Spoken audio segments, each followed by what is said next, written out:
പ്രകൃതിയുടെ ശാന്തമായ സൗന്ദര്യം, ഒരാത്മീയ നേതാവിൻ്റെ മഹനീയമായ സാന്നിധ്യം, നമുക്ക് ധ്യാനിക്കാൻ പറ്റുന്ന സമുദ്രത്തിന് നടുവിലുള്ള ഒരു പാറ, ഇതെല്ലാം ഒരുമിച്ച് ലഭിക്കുന്ന ഒരു സ്ഥലത്തെക്കുറിച്ച് നിങ്ങൾ ചിന്തിച്ചിട്ടുണ്ടോ? അങ്ങനെ ചിന്തിച്ചിട്ടുണ്ടെങ്കിൽ അതിന് യോജിച്ച ഏറ്റവും മനോഹരമായ ഒരിടമുണ്ട്. അതാണ് ഇന്ത്യയുടെ തെക്കേയറ്റത്തുള്ള കന്യാകുമാരി തീരത്ത് പാറക്കെട്ടുകൾ നിറഞ്ഞ ഒരു ദ്വീപിൽ സ്ഥിതി ചെയ്യുന്ന വിവേകാനന്ദ പാറ. യഥാർത്ഥത്തിൽ ഇതൊരു വിനോദസഞ്ചാര കേന്ദ്രം മാത്രമല്ല, ഇന്ത്യയുടെ ആത്മീയവും സാംസ്കാരികവുമായ പൈതൃകത്തിൻ്റെ പ്രതീകമാണ്.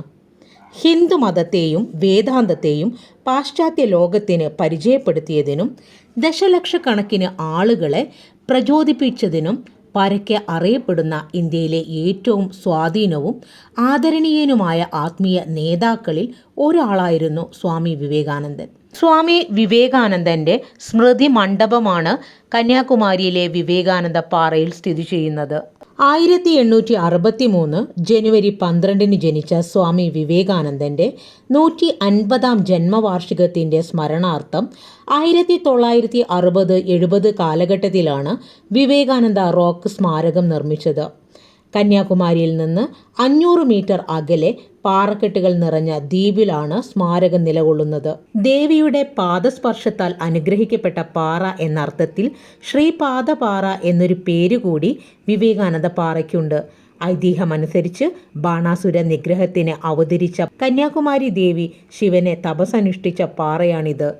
സ്വാമി വിവേകാനന്ദൻ 1893 അമേരിക്കയിലെ ചിക്കാഗോയിലെ സർവമത സമ്മേളനത്തിന് പങ്കെടുക്കാനായി ചരിത്രപരമായിട്ടുള്ള യാത്ര ആരംഭിക്കുന്നതിന് മുമ്പ് 1892 ഡിസംബർ 25 മുതൽ 27 വരെ 3 ദിവസം ധ്യാനമിരുന്നത് വിവേകാനന്ദ പാറയിലാണ്. വിവേകാനന്ദ സ്മൃതി മണ്ഡപത്തിന് 2 പ്രധാന ഘടനയാണ് ഉള്ളത്: വിവേകാനന്ദ മണ്ഡപവും ശ്രീപാദ മണ്ഡപവും. ഇവ രണ്ടും ഒരു പാലത്താലാണ് ബന്ധിപ്പിച്ചിരിക്കുന്നത്. വിവേകാനന്ദൻ്റെ പ്രതിമ, ധ്യാന hall, museum, library, exhibition hall എന്നിവ ഉൾക്കൊള്ളുന്ന സ്മാരകത്തിൻ്റെ പ്രധാന കെട്ടിടമാണ് വിവേകാനന്ദ മണ്ഡപം. ശ്രീപാദ മണ്ഡപം ചെറുതാണ്.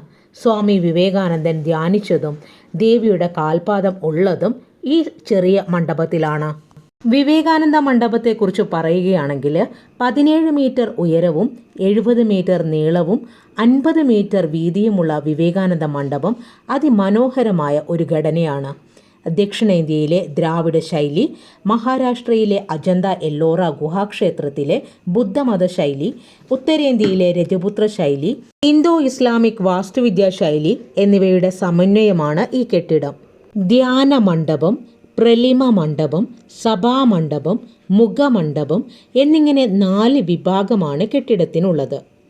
200 പേർക്ക് ഇരുന്ന് ധ്യാനിക്കാൻ സൗകര്യമുള്ള വലിയ ഹാളാണ് ധ്യാന മണ്ഡപം. ഇതിന് വൃത്താകൃതിയാണ്. 12 മീറ്റർ വ്യാസവും 3.5 മീറ്റർ ഉയരവുമാണ് ധ്യാന മണ്ഡപത്തിന് ഉള്ളത്.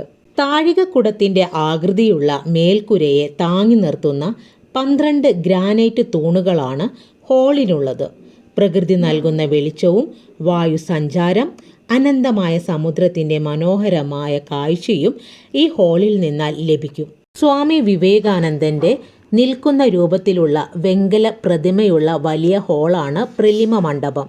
2.9 മീറ്ററാണ് ഈ പ്രതിമയുടെ ഉയരം. ഈ ഹാളിൽ വളരെ നിശബ്ദത പാലിക്കേണ്ടതായതിനാൽ ഇതിനകത്ത് ഫോട്ടോഗ്രഫി, വീഡിയോഗ്രഫി ഇതൊന്നും അനുവദിക്കുന്നതല്ല. ഈ പുറമേ നിന്നുള്ള കാഴ്ചകൾ മാത്രം പകർത്തിയെടുക്കാനേ നമുക്ക് അനുവാദമുള്ളൂ. അനുഗ്രഹത്തിൻ്റെ ആംഗ്യത്തിൽ വലത് കൈ ഉയർത്തി ഇടത് കൈയിൽ ഒരു പുസ്തകം പിടിച്ച് 1.5 മീറ്റർ ഉയരമുള്ള താമര പീഠത്തിലാണ് പ്രതിമയുള്ളത്. കൊൽക്കത്തയിലെ ശ്രീ ശങ്കറാണ് ഈ പ്രതിമയുടെ ശില്പി. 1969 സെപ്റ്റംബർ 2 അന്നത്തെ രാഷ്ട്രപതിയായിരുന്ന സക്കീർ ഹുസൈനാണ് പ്രതിമ ഉദ്ഘാടനം ചെയ്തത്. സഭാമണ്ഡപത്തെക്കുറിച്ച് പറയുകയാണെങ്കിൽ മ്യൂസിയം, ലൈബ്രറി, എക്സിബിഷൻ ഹാള് ഇവയെല്ലാം സഭാമണ്ഡപത്തിനകത്താണ്. സ്വാമി വിവേകാനന്ദൻ്റെ ചരിത്ര പ്രാധാന്യം, ഫോട്ടോഗ്രാഫുകൾ, പെയിൻറ്റിങ്, പുരാവസ്തുക്കൾ എന്നിവയൊക്കെയാണ് ഈ മ്യൂസിയത്തിൽ പ്രദർശിപ്പിച്ചിട്ടുള്ളത്. വിവേകാനന്ദ മണ്ഡപത്തിൻ്റെ മറ്റു ഭാഗങ്ങളിലേക്ക് നയിക്കുന്ന ഹാളാണ് മുഖമണ്ഡപം. പ്രവേശന ഹാള്. അതിന് 9 മീറ്റർ ഉയരം 40 മീറ്റർ വീതിയുമുണ്ട്. ഇതിനകത്തെ തൂണുകളിൽ ആന, കാള, കുതിര, സിംഹം എന്നിവയുടെ ശില്പങ്ങളാൽ അലങ്കരിച്ചിരിക്കുന്നു. ഈ 4 തൂണുകൾ 4 വേദങ്ങളെയാണ് പ്രതിനിധീകരിക്കുന്നത്. അടുത്ത പ്രധാനപ്പെട്ട ഭാഗം ശ്രീപാദ മണ്ഡപമാണ്. ശ്രീപാദ മണ്ഡപത്തിന് 6 മീറ്റർ ഉയരവും 16 മീറ്ററും നീളവുമാണ് ഉള്ളത്. ലളിതവും മനോഹരവുമായ ഒരു ഘടനയാണ് ഇതിനുള്ളത്. ബുദ്ധ പഗോഡ പോലെ നിർമ്മിച്ചിരിക്കുന്നു. കന്യാകുമാരി ദേവിയുടെ കാൽപ്പാടുകൾ കൊത്തിവെച്ചിരിക്കുന്ന പാറ അടങ്ങുന്ന ഒറ്റ അറയാണ് ഈ കെട്ടിടം. വിവേകാനന്ദ പാറ സന്ദർശിക്കാൻ അനുയോജ്യമായ ഏറ്റവും നല്ല സമയം ഒക്ടോബർ മുതൽ മാർച്ച് വരെയാണ്. ഈ സമയത്ത് കടൽ അതീവ ശാന്തമായിരിക്കും. 7:30 മുതൽ 4 മണി വരെയാണ് ഇവിടുത്തെ പ്രവേശന സമയം. വിവേകാനന്ദ പാറയിലെത്താൻ നമുക്ക് ഫെറി സർവീസിനെ ആശ്രയിക്കാം. കന്യാകുമാരി തീരത്ത് നിന്ന് 150 പേരെ കൊണ്ടുവരുന്ന ഫെറി സർവീസ് 15 മിനിറ്റ് എടുത്താണ് വിവേകാനന്ദ പാറയിലെത്തുന്നത്. ഫെറി സർവീസിന് നോർമൽ ടിക്കറ്റ് പെർ ഹെഡ് 75 രൂപയും വിവേകാനന്ദ റോക്ക് സന്ദർശിക്കാനുള്ള പെർ ഹെഡ് ടിക്കറ്റ് 30 രൂപയുമാണ്.